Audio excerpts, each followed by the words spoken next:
Hi, I'm Christine Reeve with Autism Classroom Resources and Reeve Autism Consulting. And today I want to share with you some strategies that you can use with students with autism and other disabilities when you're teaching at home. So I'm going to take some of the strategies that we might use in the classroom, and I'm going to share some easy hacks that you can use to use them at home more easily with materials that you have available. For many of us, we are stuck at home when this video is being made, and so we have limited access to different types of materials that we might have sent home by teachers and things like that.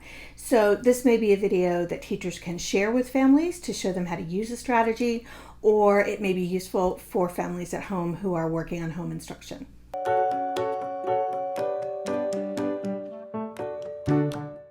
So the first thing I want to talk about is how you can use visuals to structure work sessions with your child. Now, at school, we often will use a full day schedule. So we might have a schedule that shows the student the entire day of what's going to happen. That's because school is very structured. Home is typically not so structured, and I wouldn't expect it to be. I wouldn't want to live in a home that was completely structured unless I absolutely had to. So for these situations, I would recommend using schedules in mini chunks. So use a schedule for work time, use a schedule for bedtime routine, use a schedule for dinner time. Those might be times where once you say it's going to be this time, you can drop those chunks in, which I'm going to show you the one for work in just a minute. And that will allow you to then add some structure to that activity without having to worry about, oh, my schedule said it's going to happen and I haven't done it yet. So you're better off doing smaller sets of schedules and being successful with them than trying to schedule everything and always feeling like you're off schedule or behind, because a schedule that isn't accurate is often going to be a problem for many of our students. So what I would do is you can use schedules that your teacher has sent home. You could also use Google Slides to make schedules with photos or pictures you found on Google Images and use it on the computer. You could also use an app. There's a number of apps out there. I'm going to show you a really easy paper hack that's quick to do and that will allow even students who aren't readers to have a short schedule. Now, if your student is a reader and they can understand it, you can make them a list of what you want them to do. And I often would make that list so that it's math, reading, then computer time. So there's a few things and then something he wants to do. So he can see what is expected and he can see what he gets when the expected is done. And that really helps to build some of that motivation. And I'll talk about some other ways to do that later in this video. Another way to do it, if your student is not a reader, is to take some colored cards or colored Post-it notes. Now, Post-it notes are great because right now I have them on a stick so I can hold them up to show you, but they're very easy to just attach to a desk. No Velcro required, no paper clips. But if you don't have Post-it notes, you could definitely use index cards or any other kind of paper. The key for students who aren't readers is to make sure that they're different in some way. Because we're going to rely on the characteristics of the Post-it note itself to match up to what they're going to do. So you can see in this schedule, the student's going to do a worksheet, then they're going to read a story, and then it's going to be time for lunch. Now, again, you want to make sure that what you are presenting to the student is accurate. So if lunch isn't going to happen right after we finish a story because something is cooking and it's not going to be done, then that's probably not what I will put there. If it is, I'm going to have to, if lunch isn't ready when we get done with our schedule, I'm going to have to come back and put something else up to keep the student engaged, because once they get that lunch visual, they're going to want to go there. So once you decide what your activities are going to be, then you can set it up so that I have a worksheet that a teacher sent home that we needed to do. We happen to have cooked English muffin pizzas. That's actually what's cooking for our lunch. And so we need to do a worksheet. Okay, I took a blue Post-it note and I just wrote worksheet so I would know what it is. And that's the first thing on his schedule. I just put it on the item itself. And I put the item down here so he knows where it is. Same thing with the next one. Once we finish the worksheet, we're going to read a story. The pink visual is on the story that we're going to read. So now he knows I find the book with the pink visual, I match it, and that's the next thing that we're going to do. So then we read the story, and each time he just can bring it up, match it to that, match it to the book. Now it's time for lunch. I would put the lunch one probably on the refrigerator or somewhere in the kitchen so that he always knows that's where lunch is going to be. I always take that visual and go to lunch. So I use different colors so that all we have to worry about is match pink to pink, blue to blue, yellow to yellow. Don't have to read it, don't have to understand it. I included pretty generic statements. I didn't say we're going to read this specific book, so tomorrow I can use this same Post-it note. You could put them on a yardstick, but you could just as easily put them on a desk or a table, and the student can check them off from there. That's the beauty of Post-it notes. It's also good because they're things that you can get at the grocery store. I don't know about you, but we're a little limited right now when I'm making this video about what we have and what we can get. Post-it notes you usually can find at a variety of places. But you could use index cards, you could use stationery. If you've got old greeting cards, cut them apart and use just the front of them. So there's tons of ways that you can do it. Just make sure that the activity that he's going to do matches the same Post-it note or the same note that you're putting on his schedule.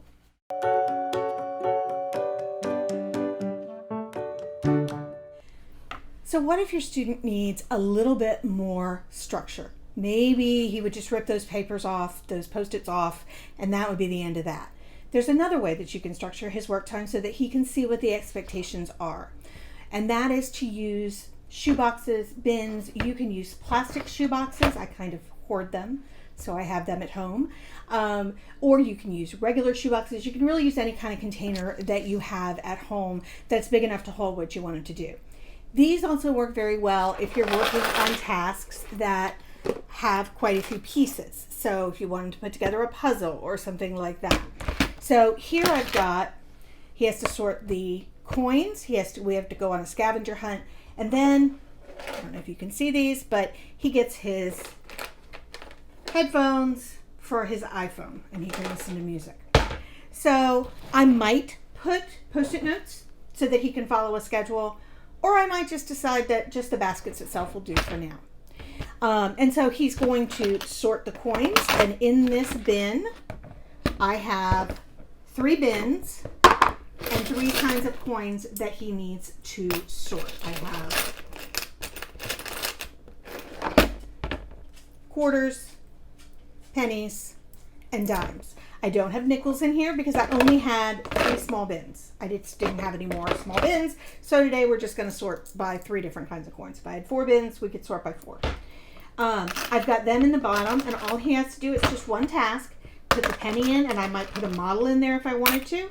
Put a dime in, put a quarter in. So now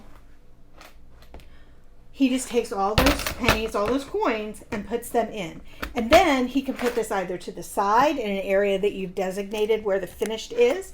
He might put it over here because generally he's going to work from left to right. So he might put it here. He might put it on the floor.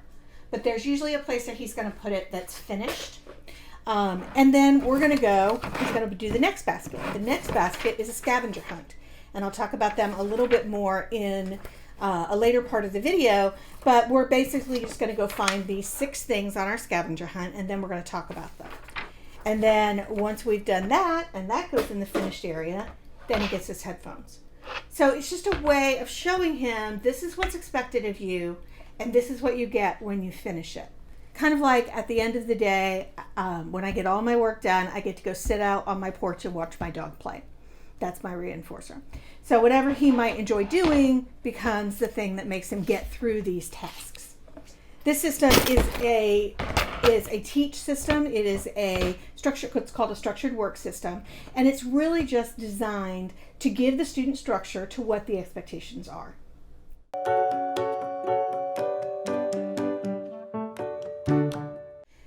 So let's talk about a little bit simpler type of schedule. Maybe your child just needs some redirection, that they're okay most of the time, but every once in a while they have to be reminded why they have to do something. So brush your teeth, then you get computer.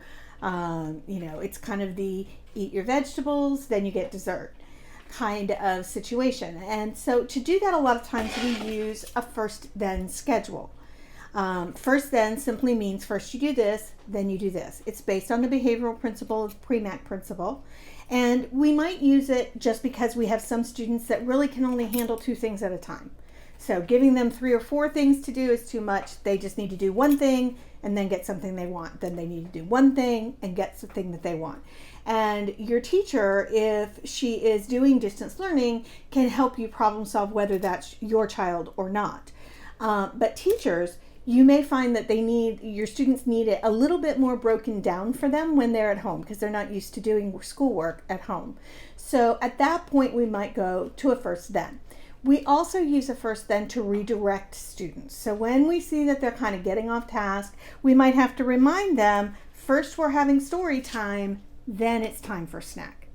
Remember, you got to get through this in order to get through this. Exactly like the do this, and then you get the thing that you want structure that I showed you earlier. Now again, you can download first then schedules off the internet. There's tons of them out there. Are apps that you can use. You could use Google Slides. In classrooms, we often use some of the same visuals that we use for our visual schedules, but you can also do this really easily at home. Again, if you have a student who is a reader, you can just write it down, first, then. Another way, though, is to take Post-it note or any other index card, whatever else you want, and just use that. So I divide it up, and again, I go back to those same things. First, we read a story. Then it's time for lunch. Now again, I've just used those same color-coded Post-it notes and just presented them in a different way so that he can see. First we do the thing that has the pink Post-it note, then I get to do the thing that has the yellow Post-it note. And yellow Post-it note always means I get to go eat lunch, or I get to go eat, maybe enough. So I might say it to him once. First we read a story, then it's time for lunch. And then I'm just going to go, and I'm waiting for him to pick up the story so that we can read. You could also use the object. I've also even done this. It's a little hard because this book is so big, but I've done it where I've just put the book here and something that looks like lunch over there and held it up that way as well. So you could use bins that same way. First this, then that, if that's easier for your student to understand that object. But all you're doing is sharing your expectations with them so they know what they are expected to do, because sometimes when you show me this book, I feel like it's going to go on forever. So if I can see that I get to do something at the end that I like, then I might be more willing to interact with you about it.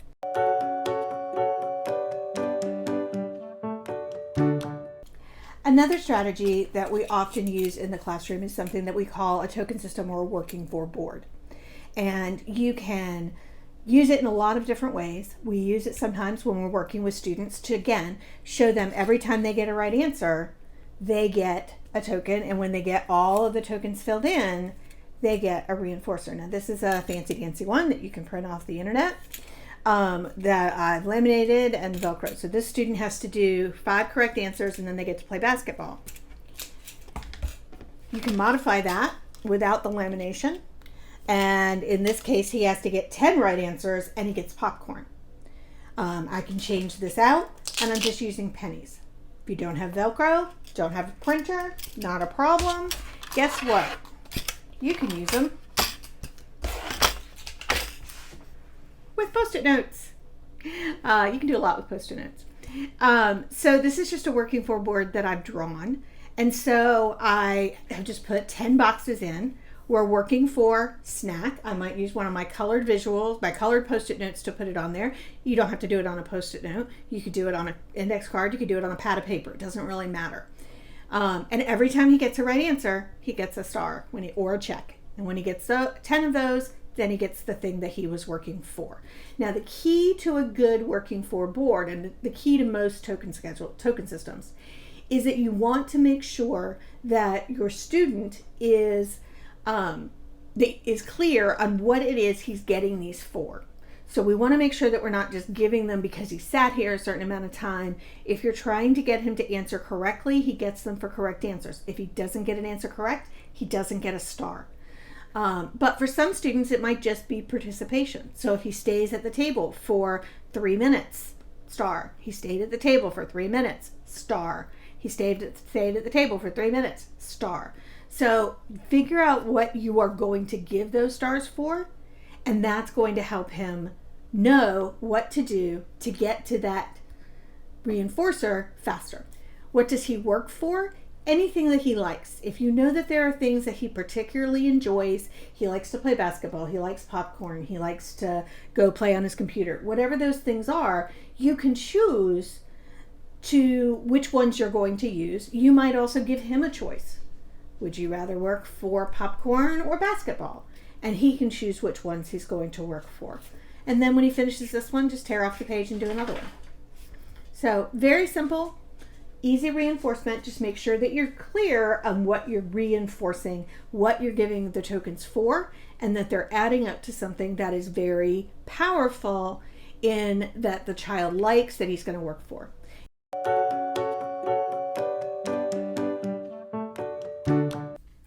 If you're using a working for board, it can be very simple to use.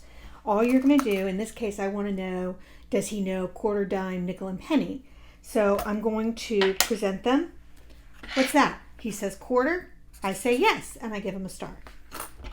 Pick that up. What's that? Penny. Yes, it is. He gets a star for that. What's that?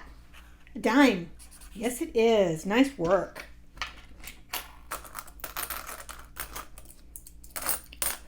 What's that? A quarter. Good job. And that's a penny. Excellent. You get music. Go get your headphones. So it's really just that simple to put it into place. Just make sure that you're sure about what it is that you are reinforcing. Because I could at some point just decide I'm only going to reinforce quarters because that's the one he can't get all the time. So don't make it too complicated. More reinforcement at this stage of the game, I think, is probably better than less.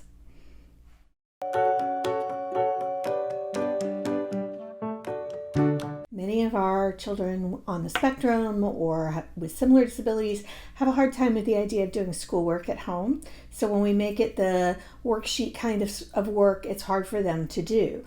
But many of our students, if not most of them, need to practice language skills. They need to practice socialization skills. They need to practice all of the skills they've been working on at school, in addition to the academics. And sometimes you can even fold academics into it. So I'm going to take some common household things and share with you some ways that you can build on lots of those different skills.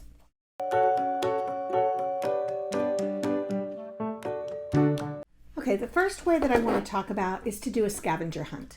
And I will make sure that they have a link to give you with this video so that you can access these already made ones.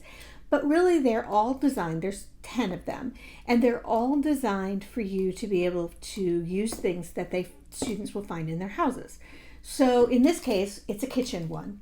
And there are 6 items that the student has to go find. Now you could have him go find them and bring them back to a table, or you could do this as he finds them and talk about it then. But the whole goal behind the activity is partly to be able to identify common items that we see in the kitchen. But part of it is to learn to talk about those items and describe those items or identify those items when you don't name them to broaden the type of language that they're using. So for instance, they may find the kitchen knife, the table knife, and you might say, what is it? It's a knife. Your kid's like, excuse me. Now, if you're using a token board, give him a star for that. It's a knife. And you might say, what do we do with it? Well, you cut things with it. Yes, you do. Very good. You might, if your student is verbal, you might ask those kinds of questions. What color is it? What do we do with it? Where do you find it? In the kitchen. Which one? And then if your student is not verbal, or if they're just learning these kinds of skills, you might take your items and put them out and say, which one do we cook with? You might say, which one do we drink with? Which one do we eat cereal out of? Where's the purple one? Which one's white? Which one's round? Well, there's more than one that's round. So you can even build up the difficulty level at that point. You might say, which one's flat? So there's lots of different questions that you can ask. Give me the pan. Give me the round one. Give me the one we drink out of. Which one does mom have her coffee in every morning? Those kinds of things. So it's got some different types of questions that you can ask, but you can ask almost anything, because learning to be able to find something, when I say go find something to put that in, you're drinking something and you need a container to put it in, go find one. Or if I say bring me the purple bowl, not the blue one, or I say bring me the little frying pan. Those kinds of language skills are important for our students to have, because they help them communicate effectively and they help them understand other people's communication. So the more that you're asking some of those questions, and you can even turn it around and make it a game. Have them ask you a question. Ask me a question about them. What do you want me to answer? So that it's not all you're firing questions at them. So that may make it even more interactive.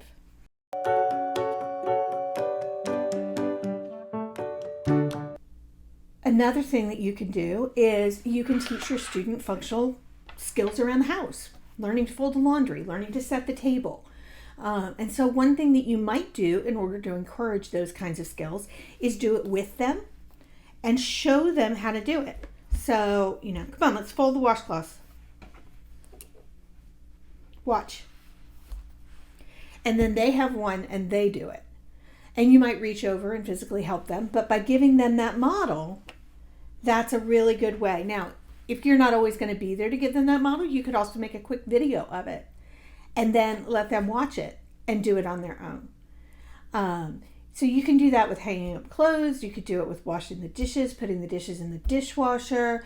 All of those skills are important skills for our students to learn, to live independently and work independently. And independence is not to be undervalued, whether it's living at home or doing calculus.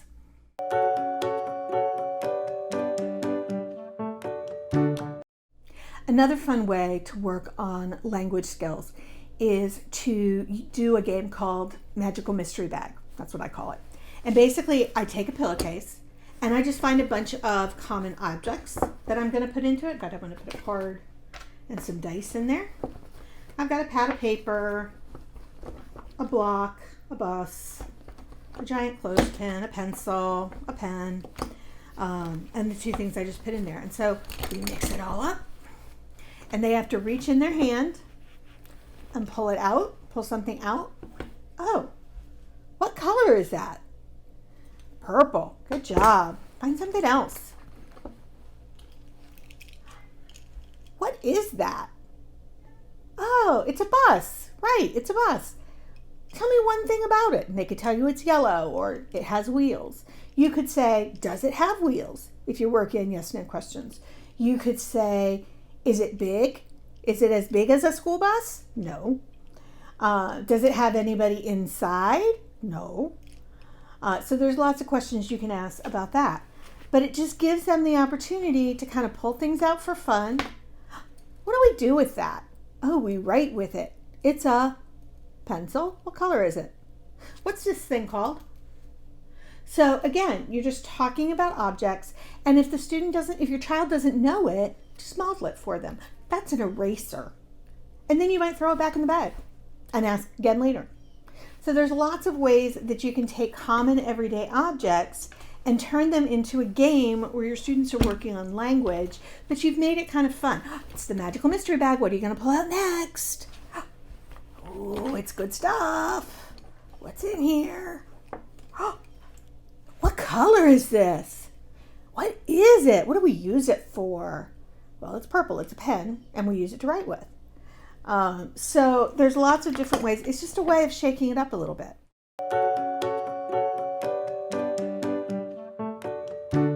Along those same lines, you can shake up answering questions. I've been asking him a lot of questions. Let's work on the answering questions. I've got questions in here. I've done them in a couple different ways. Sometimes I put them on popsicle sticks. I'm guessing most of you don't have popsicle sticks sitting around your house. So I just took pieces of paper and wrote questions on them. And everybody takes a turn. This is a really good turn-taking opportunity. So learning that I answer my question and then I listen to you. You could put slips of paper in here with questions to ask if you want the student to ask questions. You could do it in lots of different ways. But again, you've given it the element of surprise. It's a little bit more interesting. And you can work on turn taking by, I pull it out. What did you eat for breakfast? I had oatmeal for breakfast. So you're modeling the language. Your turn. And then he has to pull one out. Who tucked you in last night? Daddy. Yes, he did. Good job. My turn. What did we read today? So it's just a way of doing that. Or we could switch it up and have each of us ask questions. So I might pull it out and say, what color shirt are you wearing? And he answers. And then it's his turn. He pulls it out and he says, how old is your brother? And I might say 35. And so you can have them ask you questions as well, which turns the table a bit. So it's just a good way to work on turn taking, answering, and asking questions.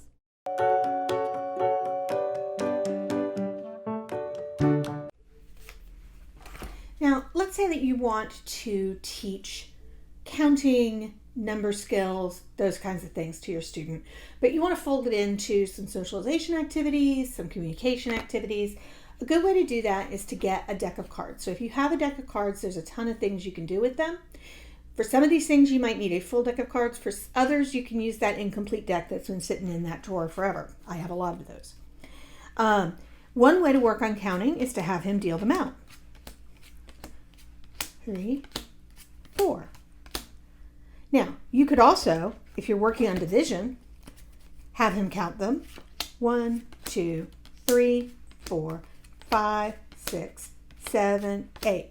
Okay, you did 8 and there were 2 of us. How many cards do you have before he picks them up? And then he can count them to check. So he has to divide 8 by 2. Another thing that you can do with them that's really easy is if your student is having difficulty counting, use index cards or draw it out on a pad of paper and make a template.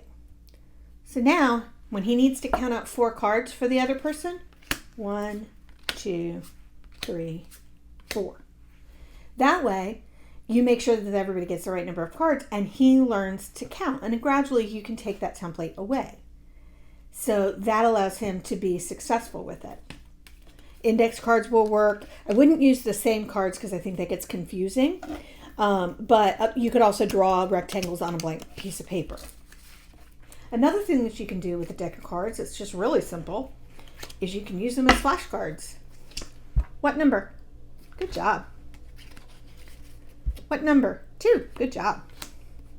What number? 3. Good. What number? 7? Nope.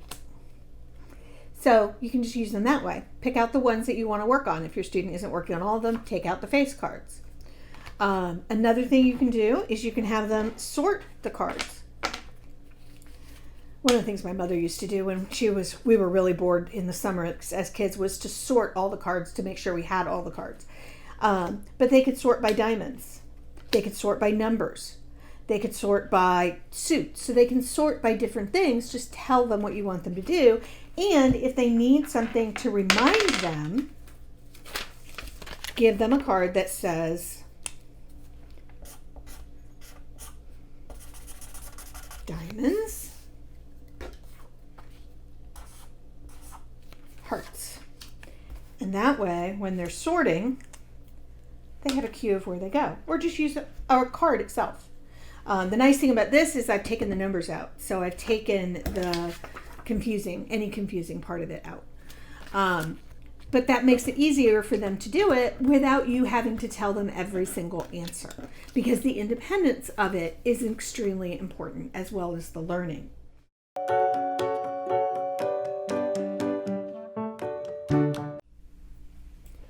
Another thing that you can do with a deck of cards is take out a certain number of pairs. So depending on how long you want the game to last, choose your number of pairs accordingly. I've got just pulled 6 cards, 3 pairs, so it'll be a pretty quick game. Put them face down. In this case, I'm just going to put them 2 rows of 3. You could then have them count them, so you could fold that activity into it. And then you each take turns. Now, this is a game called Memory, and you may have a memory deck that you use it for. You can work on multiple things doing this. You can work on matching, memory, obviously. What is that? 9. You can work on taking turns. First I take a turn, then you take a turn. Oh, I got it. And you can also work on losing and winning and good sportsmanship. So there's a lot of things that you can pour into that kind of activity, and you might just work on matching. Now, if you have a student who is still really learning how to match, do it right side up.